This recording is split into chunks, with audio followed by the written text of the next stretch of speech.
I'm a firm believer in work smarter, not harder.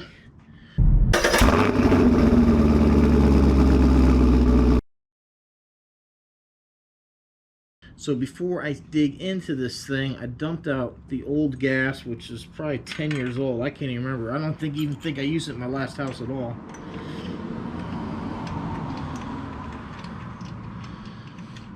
Cleaning the spark plug. Unfortunately, I don't have an extra spark plug for this. I have a few for some other older equipment, but I don't have one for this. So clean up the spark plug. We're going to try some fresh fuel, and hopefully it'll spark up. This thing uses a ridiculous 24:1 ratio. This is 5 ounces of oil to 1 gallon of fuel. So there's a good chance there's a lot of oil maybe plug something up, but I said sometimes, you know, my push mower, I hadn't used it in several years. I just some fresh gas and it started. So.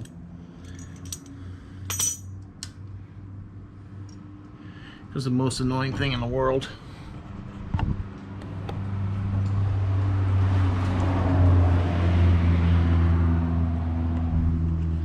I hear that stupid thing coming from blocks. And he's got those little LED lights that blind the crap out of you. Alright, choke. On.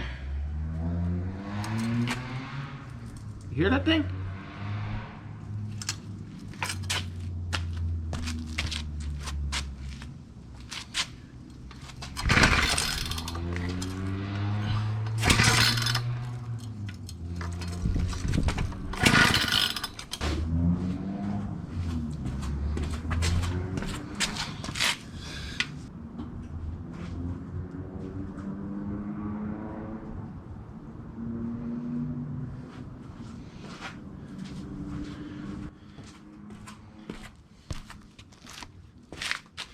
I'm going to try this little tool here. Let me know if we got any kind of spark going on.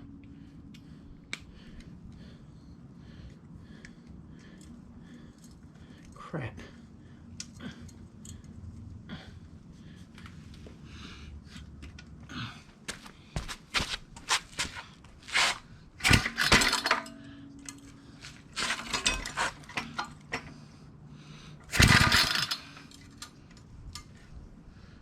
This thing's working. Ooh! Well, I got zapped, so it's working. I didn't see a light in here, but alright. You can still hear that Miata. Alright, I guess we have to look into the carburetor. Something's not working. Sucks.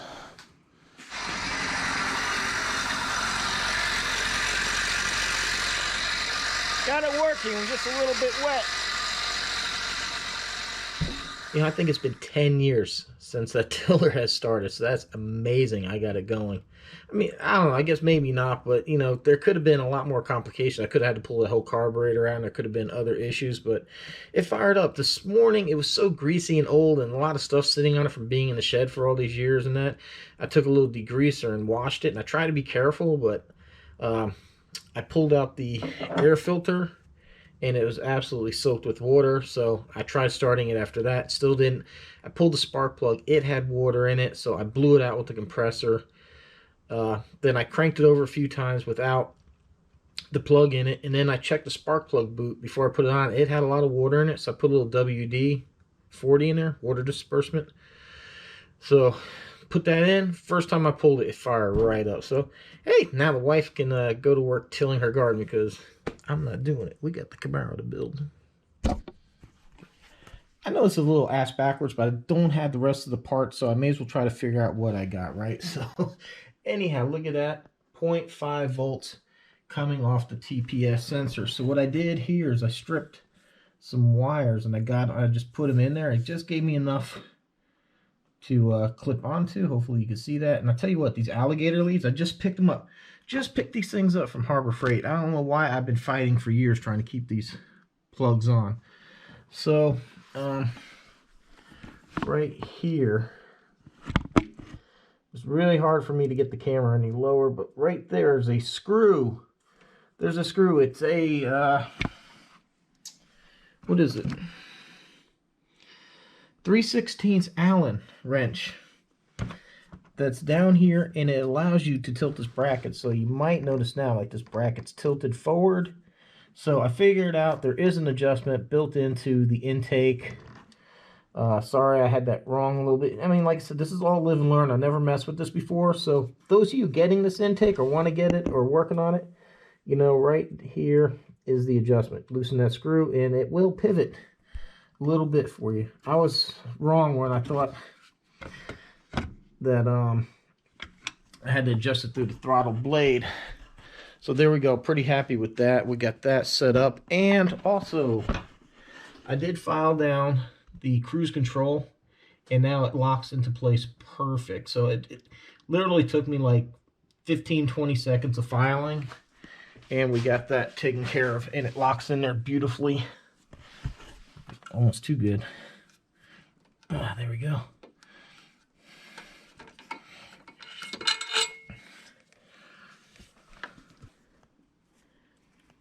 There's the side that I filed down, make it nice and round, as you can see right there.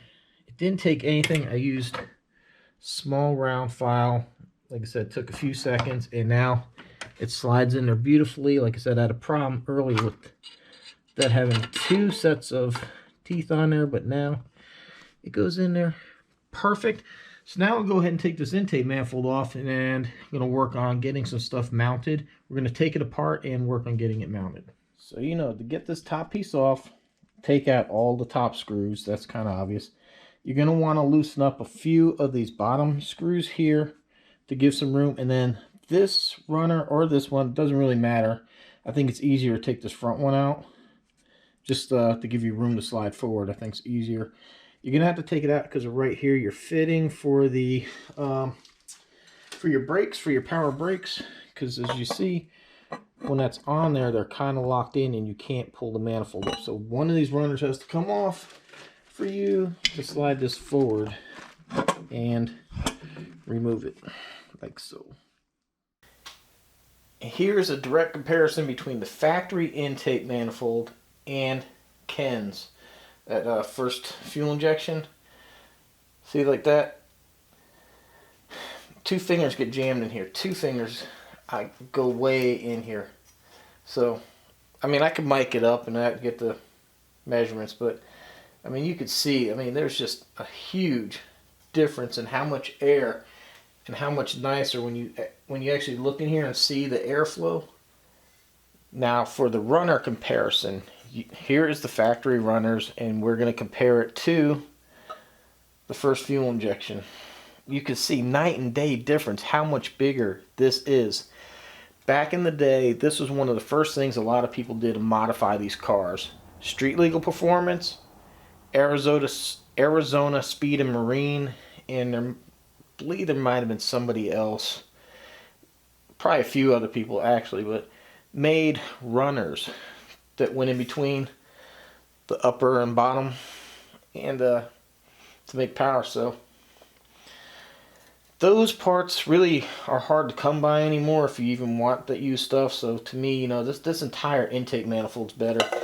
Right here, to get power out of this thing would take extensive porting to get this thing to open up, anything like that. Plus you got all these like EGR provisions and that. So Ken over here, first fuel injection, just makes a way better, far superior project than what's here at stock. So now we're going to go ahead and start getting the injectors run, get them mounted and all that, and then we can work on our fueling. Now here comes the fun part. We're going to go ahead and get some injectors mounted.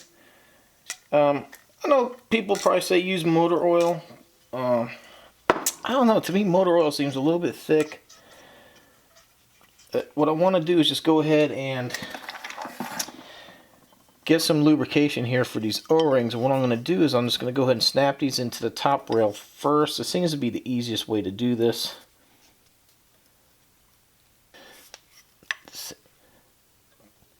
Yeah, got a little, I already oiled the O-rings on the injector, so that one here you could hear a nice little click when it went in there.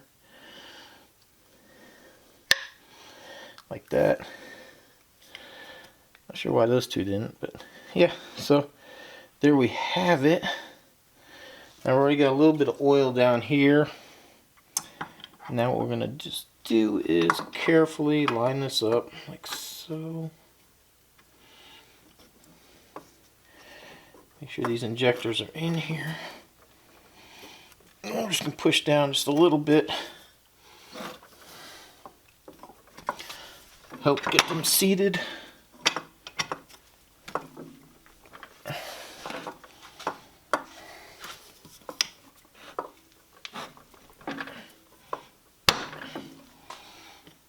Oh wow.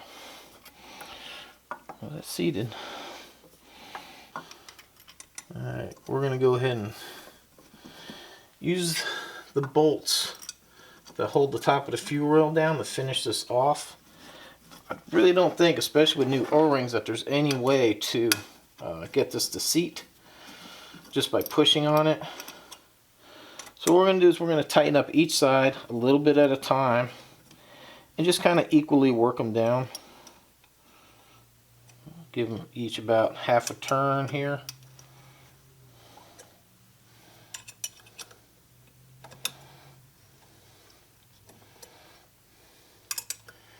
We'll slowly work this way down till these injectors are fully seated. Go, that's tight. No, that's tight.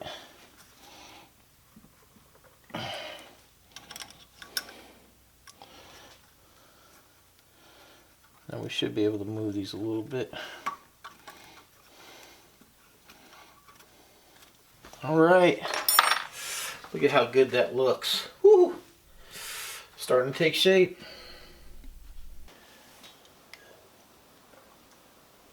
Cars, coffee, and life. Gotta have it.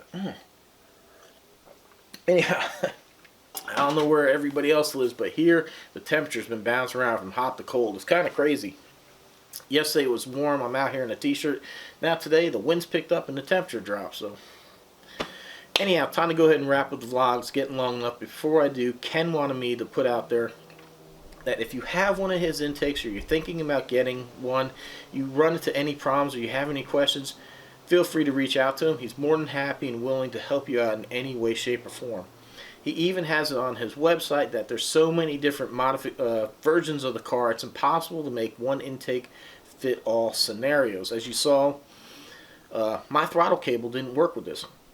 Called him up, asked him about it, and he told me that's, you know, this is based on like an 88 style. That the 88 had that round fitting, which I showed you. So I ordered a cable for an 88, and boom, it works. It's perfect. I had the little issue with the cruise control cable.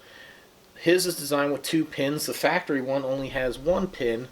I don't know why GM made that change. He said nobody's ever mentioned that to him before, so maybe everybody else's based on 88 snapped in there. Or I've seen a lot of people just take the cruise control out. A lot of people take the AC out. They just want to make the car fast. Me, I like my creature comforts. I love my AC. I'm here in the South. I love my cruise control. It keeps me from getting tickets. You know, like I said, I plan on doing the Hot Rod Power Tour, and I want to take this to Camaro Fest. I'm going to be doing some long drives. I want to be able to hit that cruise and not think about it, because I'll go 90, not even think about it. So I don't want any speeding tickets. And so yeah, I like my cruise control and that. So, but like I said, he put it out there on his website that you might run into some problems, but he's more than happy to help you in any way, shape, or form. So the things that I've run into are very minor.